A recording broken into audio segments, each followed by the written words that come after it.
இதுதான் ஓஸ்லோவுடைய train station, central train station. பார்த்துக்கோங்க, பயங்கரமாக இருக்குது. இங்கேருந்து தான் நம்ம வந்து ஓஸ்லோ கேபிட்டல்லேருந்து இந்த நாட்டுடைய எல்லா இடங்கள் போகிறதுக்கும் இங்கேருந்து வந்து ட்ரெயின் இருக்குது. செம்மையாக இருக்குது.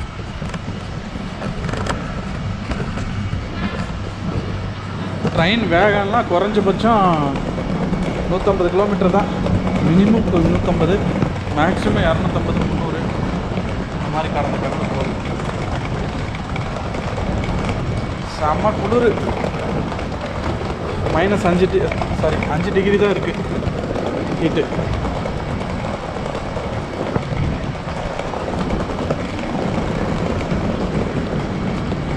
இங்கே எப்படின்னா ட்ராக்காக போட்டு வச்சுருக்காங்க. அதாவது கீழே இங்கே ஒரு ட்ராக்கு, இது கீழே அண்டர் கிரவுண்டில் வந்து ஒரு 4-5 ட்ராக்கு.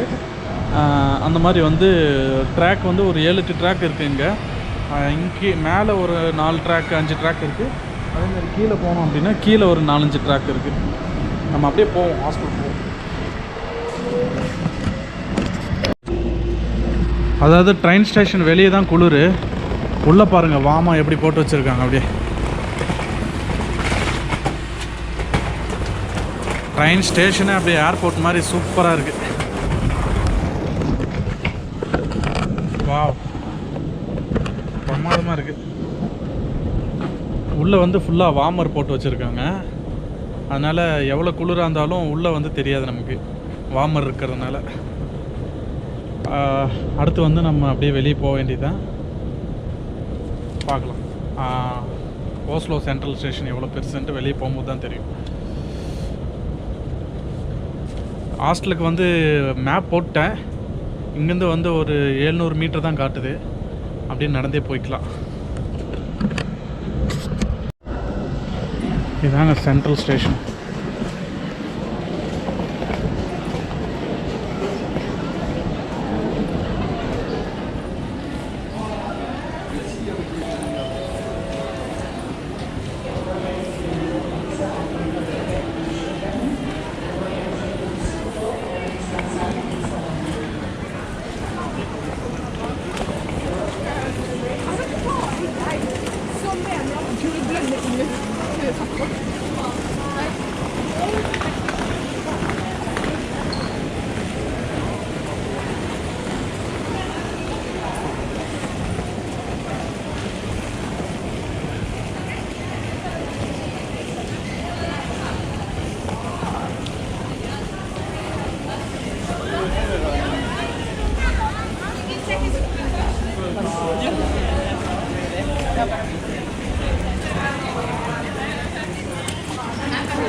இதான் வந்து டிக்கெட் எடுக்கிற மிஷினு, பில்டர் டிக்கெட்.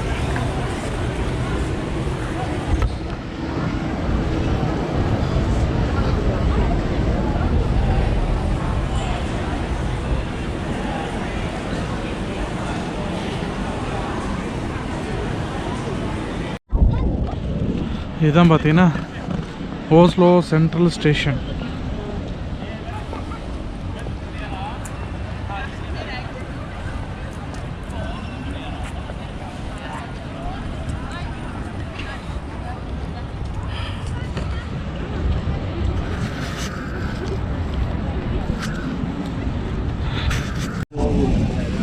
ட்ராம் வருது பாருங்க, ட்ராம். இந்த ஊர் ட்ராம்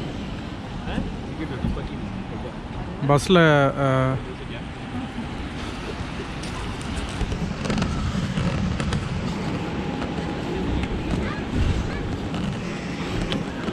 ரோட்டில் கார் இருந்ததுன்னா காரும் போகுது, ட்ராமும் போகுது, ரெண்டுமே போகுது. காட்டும் பாருங்க. எங்கள் முன்னாடி கார் நிற்கிறதுனால டிராஃபிக்கு, ட்ராமால் வர முடியல. அதனால் ட்ராம் வந்து இப்போ அப்படியே வருது பாருங்க.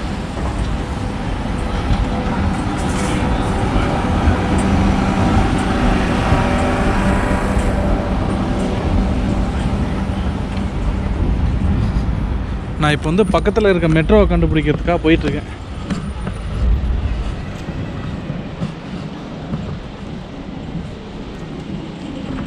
ஓஸ்லோ டாக்ஸின்னு ஒரு டாக்ஸி இருக்குது. அது வந்து அந்த டாக்ஸி ஆப்பு போட்டுக்கிட்டிங்கன்னா அந்த டாக்ஸியில் நீங்கள் எங்கே வேணாலும் போய்க்கலாம், புக் பண்ணிக்கலாம். பட் அது எல்லாமே எக்ஸ்பென்சிவ். இங்கே வந்தீங்கன்னா நீங்கள் யூஸ் பண்ண வேண்டியது இந்த ட்ராமு, அப்புறம் வந்து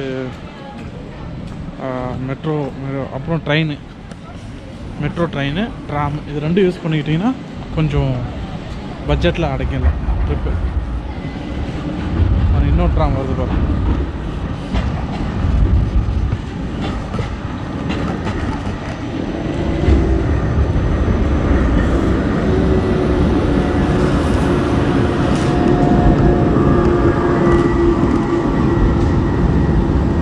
டிரைவரே காணோம்.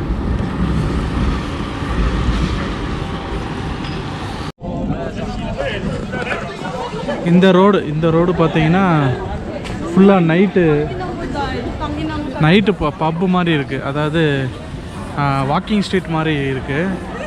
எல்லா பப்ஸு, பார்ஸு எல்லாமே இங்கே தான் இருக்குது. மக்கள் கூட்டம் எப்போவுமே நைட்டில் இருந்துகிட்டே இருக்குது. இந்த ஒரு ஃபுல் ரோடு பாருங்கள். இங்கே ஒன்று இந்த வைல்டு ரோவர் ஐரிஷ் பப். ஆமாம், ஐரிஷ் மக்களுடைய பப்பு.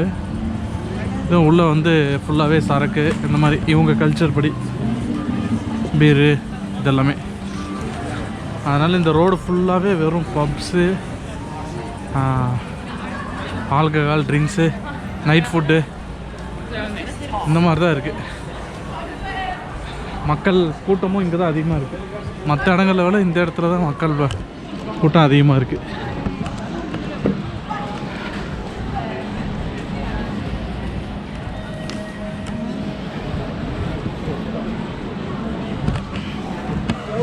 பாருங்க, இது வந்து இதுவும் விண்டேஜ் பப்ளிக் ஹவுஸ்ன்னு சொல்லிட்டு மக்கள் கூட்டமாக உட்காந்து சரக்கு சாப்பிட்டுருக்குறாங்க.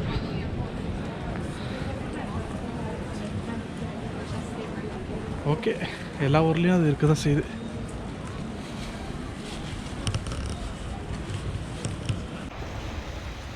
Good morning friends. இன்றைக்கி வந்து நம்ம ஃபஸ்ட் டே, ஓஸ்லோவில் ஃபஸ்ட் டே. இது வந்து ஸ்கொயர் மாதிரி இங்கே ஏதோ கொடுத்துருக்காங்க. ஸ்கொயர்னால் ஒன்றும் இல்லை, எல்லாம் ஒன்று சேருவாங்கல்ல அந்த இடம். ஆனால் இந்த இடம் பேர் தான் தெரில. பிரமாதமாக இருக்குது.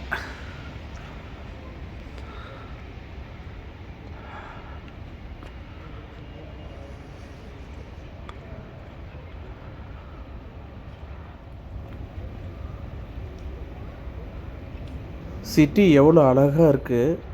இவ்வளோ பெரிய இடத்துல ஆள் நடமாட்டமே இல்லைங்க. இங்கே பாருங்கள், எவ்வளோ வெறிச்சோடி போயிருக்கு. ஆள் நடமாட்டமே இல்லை. பொதுவாகவே நார்வேயில் வந்து மக்கள் தொகை ரொம்ப கம்மி. இது இங்கே பார்க்கும்போது தான் தெரியுது. நார்வே நாட்டில் ஓஸ்லோ நகரத்தில் முதல் நாள் சாலை ஓரங்களில் இருக்கக்கூடிய கடைகள் வழியாக அப்படியே ஒரு நடைப்பயணம் செஞ்சிட்ருந்தோம். ஒரு புறம் பார்த்திங்கன்னா கடலோரம், இன்னொரு புறம் பெரிய பெரிய பில்டிங் எல்லாமே இருந்துச்சு. மக்கள் எல்லாம் அன்றாடம் அவங்களுடைய வேலைகளை பார்த்துட்ருந்தாங்க. எல்லாருமே இங்கே பிஸி தாங்க. எல்லாருமே அவங்க வேலையை பார்த்துட்ருந்தாங்க. பொதுவாகவே இங்கே காலையில் 10 மணிக்கு பிறகு தான் சூரிய உதயமாக வந்து ஆரம்பிக்குது. ஒரு குறிப்பிட்ட மாதங்களில் வந்து சூரியன் வந்து எப்போதுமே இங்கே இருந்துகிட்டே இருக்கும். இரவு வந்து இருக்காது, அதிகமாக இருக்காது. ஒரு குறிப்பிட்ட மாதங்களில் இரவுகள் அதிகமாக இருக்கும், பகல் நேரம் வந்து ரொம்ப கம்மியாக இருக்கும். நாம் வந்த இந்த நவம்பர் மாதத்தில் இரவு நேரங்களில் தான் அதிகம், பகல் நேரம் ரொம்ப கம்மி. ஓஸ்லோ நகரத்தில் பல வீதிகள் வழியாக நாங்கள் இந்த நகரத்தை சுற்றி பார்த்துட்ருந்தோம். இப்போ எங்கே நடந்துகிட்ருக்கோம் அப்படின்னா, த ஃபோர்ட்ரஸ் ஆஃப் அக்ரோசஸ் கேஸ்டல் அப்படின்னு சொல்லக்கூடிய ஒரு அரண்மனை. அந்த அரண்மனை பக்கத்தில் நாங்கள் வந்து இருக்க ரோட்டில் சுற்றி பார்த்துட்ருந்தோம். மக்கள் நடமாட்டம் அறவே இல்லை. எங்கேயாவது தான் மக்களை பார்க்க முடியுது. இல்லை, அதே மாதிரி சாலை ஓரங்களில் இங்கே வந்து பிரமாதமாக நடைப்பயணம் போகிறதுக்கு நடைபாதை வசதிகள்லாம் பிரமாதமாக செஞ்சு வச்சுருக்காங்க. இங்கே இருக்கக்கூடிய இந்த பில்டிங்ஸ் கட்டிடக்கலைகள் ஆகட்டும், இந்த ஐரோப்பிய கட்டிடக்கலைகள் அற்புதமாக செஞ்சு வச்சுருக்காங்க. அதே சமயத்தில் இங்கே எலக்ட்ரிக் வெஹிக்கிள் அதுக்கு ரொம்ப முக்கியத்துவம் கொடுக்குறாங்க. சாலை ஓரங்களில் எல்லா இடங்கள்லையும் அந்த எலக்ட்ரிக் பைக் இருக்குது. அது நம்ம ஒரு ஆப் மூலிமா அதை இன்ஸ்டால் செஞ்சு அதை நம்ம வந்து அதை எடுத்து பயன்படுத்தலாம். இங்கே பாருங்கள், இந்த ஏரியா சூப்பராக இருக்குது. அந்த பக்கம் கடல் தெரியுது பார்த்தீங்களா? இங்கே ஒரு ட்ராம் ஸ்டேஷன் இருக்குது. இது வந்து ஒரு மெயினான இடம். அதாவது இந்த க்ரூஸில் 2 மணி நேரம் க்ரூஸில் போவாங்க ஓஸ்லோலேருந்து. அவங்க க்ரூஸில் போகிறவங்களுக்கு இங்கே தான் வந்து நம்ம க்ரூஸ் ஏறணும். மெயினான ஸ்பாட் இது. இங்கே நம்மளுக்கு எல்லா ட்ராம் வசதிகள்.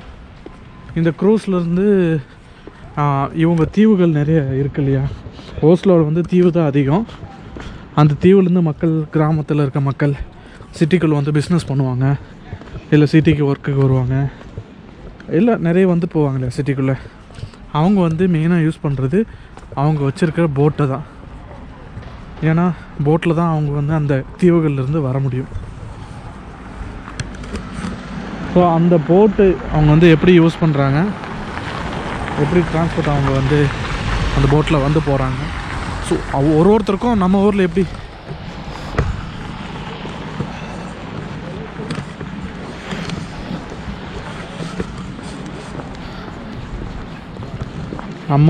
நம்ம வந்து காரு பைக்கெல்லாம் வச்சுருக்கோமோ அந்த மாதிரி வந்து இங்கே ஃபுல்லாகவே போட்டு வச்சுருக்காங்க. ஒருத்தருக்கும் சொந்தமான போட்டு. பழைய பக்கத்தில் பார்த்தீங்கன்னா நிறைய க்ரூஸு, கப்பல் இதெல்லாம் போயிட்டுருக்கு. பாருங்கள், தூரத்தில் தெரியுது பாருங்கள், ஒரு கப்பல் போயிட்டுருக்கு பாருங்கள். ஸோ இந்த கப்பலில் போகிறதுக்காக தான் இப்போ இங்கே வந்திருக்கோம். டிக்கெட் எவ்வளோன்னு போய் விசாரிப்போம். எல்லா இடமும் பிரமாதமாக இருக்குது, நீட்டாக வச்சுருக்காங்க. சிட்டியை பார்க்குறதுக்கே பிரமாதமாக இருக்குது.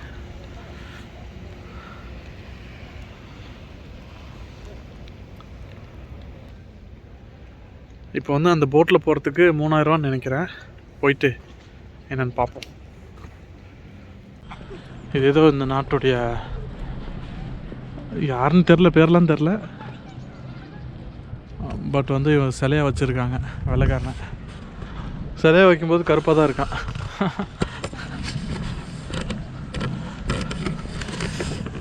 பாருங்கள், இந்த பொண்ணா பையனா தெரியலையே, அழகாக ஸ்கேட்டிங் ஓட்டிகிட்ருக்கானே, அழகாக ஓட்டுறானப்பா.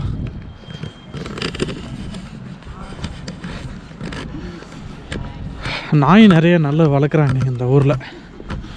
யாரை பார்த்தாலும் ஆளுக்கு ஒரு நாய் கையில் பிடிச்சிக்கிட்டு போயிட்டுருக்காங்க. எல்லாமே வித்தியாசமாக இருக்குப்பா அந்த ஒரு நாய்.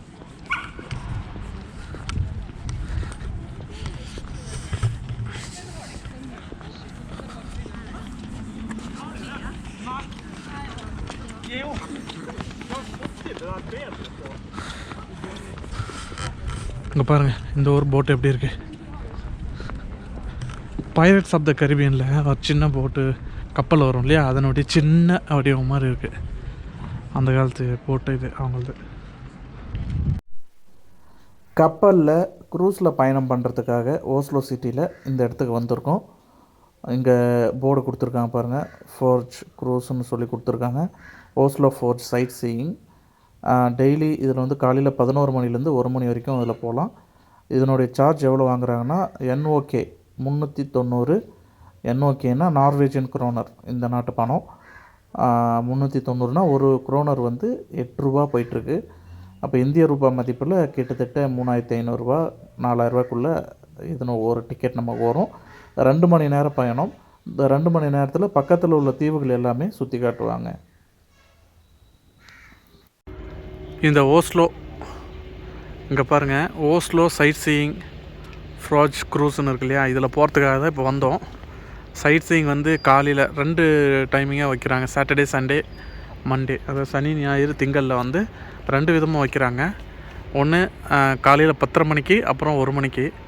நாங்கள் வந்து கொஞ்சம் லேட்டானதுனால 1 மணிக்கு வர சொல்லிட்டாங்க. இது வந்து ஒரு 2 மணி நேரம் சைட் சீயிங் இருக்கும். இந்த மாதிரி ஒரு சின்ன போட்டில் 2 மணி நேரம் வந்து அப்படியே ஓஸ்லோ ஃபுல்லாக சுற்றி காட்டுவாங்க. கேட்டதுக்கு வந்து 1 மணிக்கு வாங்க அப்படின்னு சொல்லிட்டாங்க. அதனால் 1 மணிக்கு வந்து அப்படியே சைட் சீயிங்க ஃபுல்லாக அந்த க்ரூஸ் ஷிப்பில் வந்து சின்ன போட்டு மாதிரி தான் இது. இதில் வந்து நம்ம அப்படியே சுற்றி பார்க்கலாம். இந்த ஊரில் பறவைங்கள்லாம் ரொம்ப ரொம்ப பெருசாக இருக்குங்க. வேறு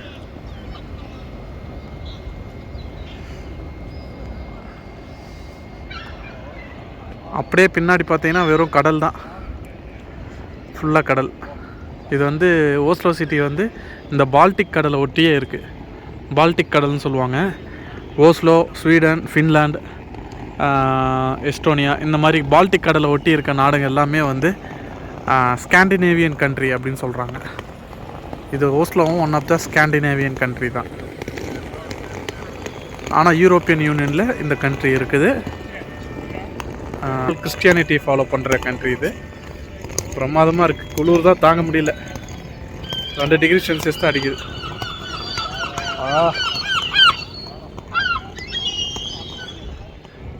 இந்த பறவைங்க தான் பயங்கரமாக கத்துது. பெருசாக இருக்குங்க, கழுகு மாதிரி இருக்குது. இந்த ஊரில் காக்கா கூட இருக்குங்க. இவ்வளோ நேரம் பொறுமையாக என்னுடைய வீடியோ பார்த்த நண்பர்கள் அனைவருக்கும் நன்றி. இந்த கப்பல் பயணம் சம்பந்தமான வீடியோ அடுத்த வீடியோவாக உங்களுக்கு வந்து சேரும். இந்த மாதிரி தொடர்ச்சியான நம்மளுடைய வீடியோவை நீங்கள் பார்க்கணுன்னு ஆசைப்பட்றீங்க அப்படின்னா நம்மளுடைய சேனல் வந்து நீங்கள் சப்ஸ்கிரைப் பண்ணிக்கோங்க. ஆச்சரியம் கலந்த அற்புதமான இடங்கள் இது எல்லாமே நீங்கள் நம்ம யூடியூப் சேனல் நீங்கள் பார்க்க முடியும். தொலைதூர தேசங்கள், இந்த தேசங்களில் வந்து மக்கள் எப்படி வாழ்கிறாங்க, இயற்கை வளம் எப்படி இருக்குது, இது எல்லாமே நம்ம சேனலில் கண்டுகளிக்கலாம்.